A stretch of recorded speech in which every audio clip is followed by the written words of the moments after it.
तरफ होकर ही जाता है। ये हमारा सौभाग्य है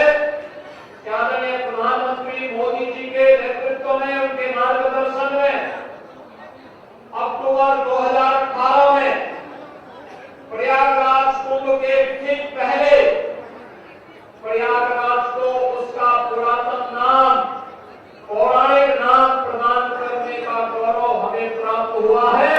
इसके लिए मैं अपने सभी सहयोगी मंत्रियों और यहाँ के जनप्रतिनिधियों का हृदय से अभिनंदन करते हुए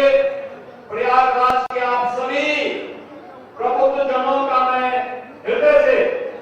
आभार व्यक्त करता हूं कि विगत विधानसभा चुनाव में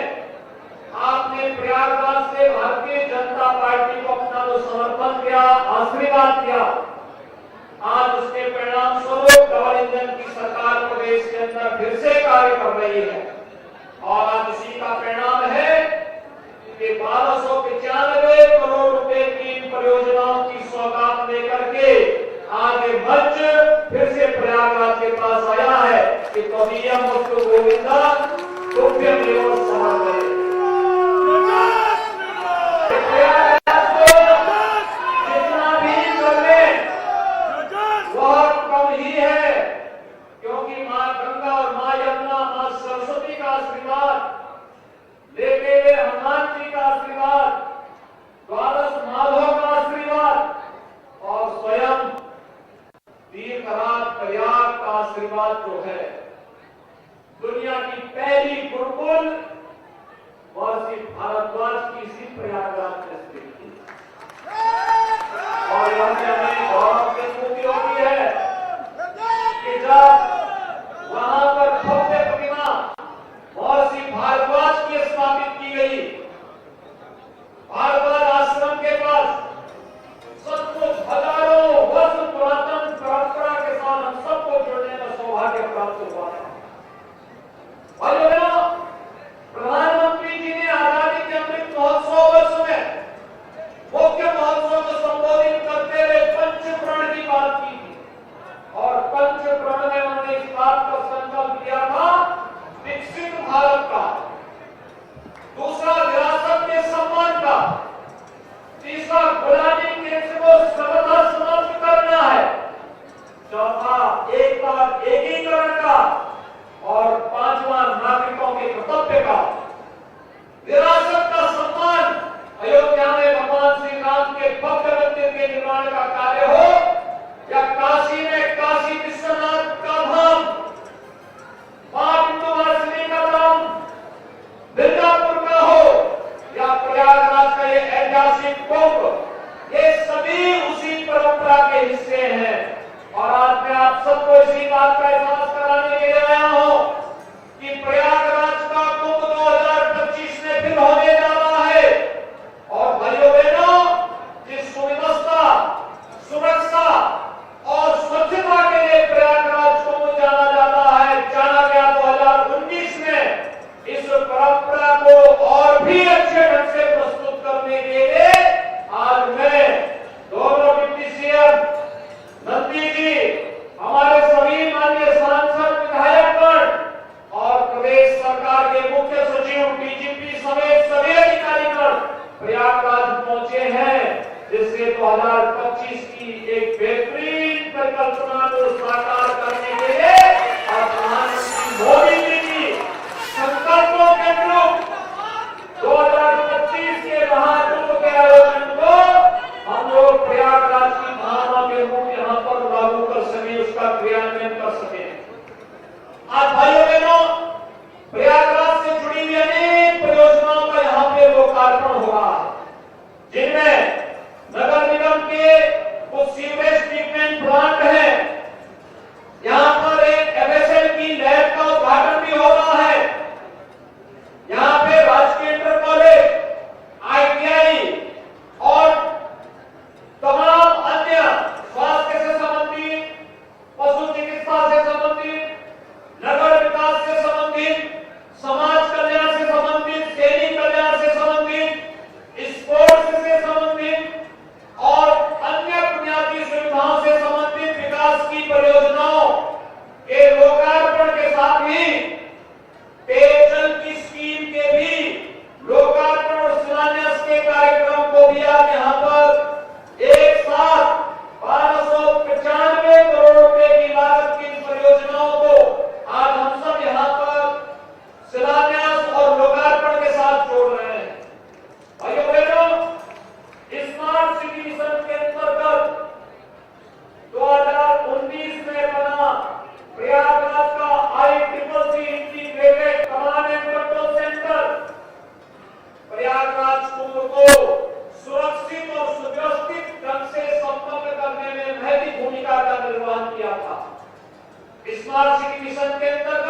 प्रयागराज के अंदर संपन्न हुए हैं और उन्हें संपन्न कराया जा रहा है। जैसे ग्रामीण क्षेत्र में हर घर नल की योजना जल जीवन मिशन के अंतर्गत पूरी हो रही है, ऐसे ही भाइयों बहनों हम लोग अमृत योजना के अंतर्गत शहरी क्षेत्र में जो लोग बचे हुए परिवार हैं उन लोगों को भी शुद्ध पेयजल के साथ जोड़ने का कार्य कर रहे हैं। ये सरकार आम जनमानस की सुविधा के लिए पूरी तत्परता के साथ कार्य कर रही है और अगर हमें डबल इंजन की सरकार तब अपनी कार्य को सफलतापूर्वक आगे बढ़ाने में आगे सफलतापूर्वक उन्हें बढ़ाने में सफल होती है, तब जब उनके साथ स्थानीय निकाय की संस्थाओं का योगदान भी उसी तत्परता और गति के साथ होता है। आपने देखा होगा 2019 का कुंभ नगर निगम में हमारा बोर्ड था, प्रदेश और केंद्र में सरकारें थी, उसे हमें लागू करने में कोई दिक्कत नहीं हुई और इसलिए भाइयों बहनों आज आपने देखा होगा जब से भारतीय जनता पार्टी की डबल इंजन की सरकार आई, हर गरीब को आवास की सुविधा, हर गरीब को शौचालय की सुविधा, हर गरीब को विद्युत कनेक्शन की सुविधा, हर गरीब को उज्ज्वला योजना की सुविधा, हर स्ट्रीट वेंडर को पीएम स्वनिधि योजना के अंतर्गत जोड़ने में सफलता प्राप्त हुई। तो साथ साथ भाइयों बहनों आपने देखा होगा कि तमाम योजनाओं को उन तक पहुंचाने में भी जहां मदद मिली, ईज ऑफ लिविंग के लक्ष्य को प्राप्त करने में सफलता प्राप्त हुई।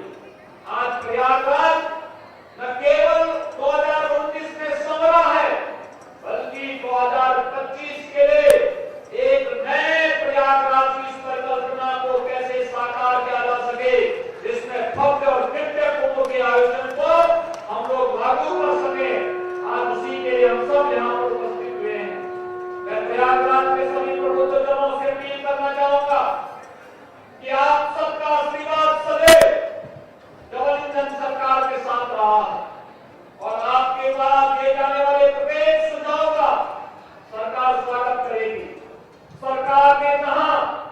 अपने युवाओं के लिए रोजगार उनके स्वावलंबन के लिए कार्यक्रम को जानकारी के साथ आगे बढ़ाया है और पूरा प्रयास किया है कि विकास में बैरियर बनने वाले तत्वों के खिलाफ सरकार जीरो टॉलरेंस की नीति के तहत कार्य करेगी। वह कार्य आज प्रयागराज में आपको देखने को मिल रहा है। आपने देखा होगा जो माफिया पहले प्रयागराज को कैद करके बंधक बना करके यहाँ की विकास की परियोजनाओं में बैरियर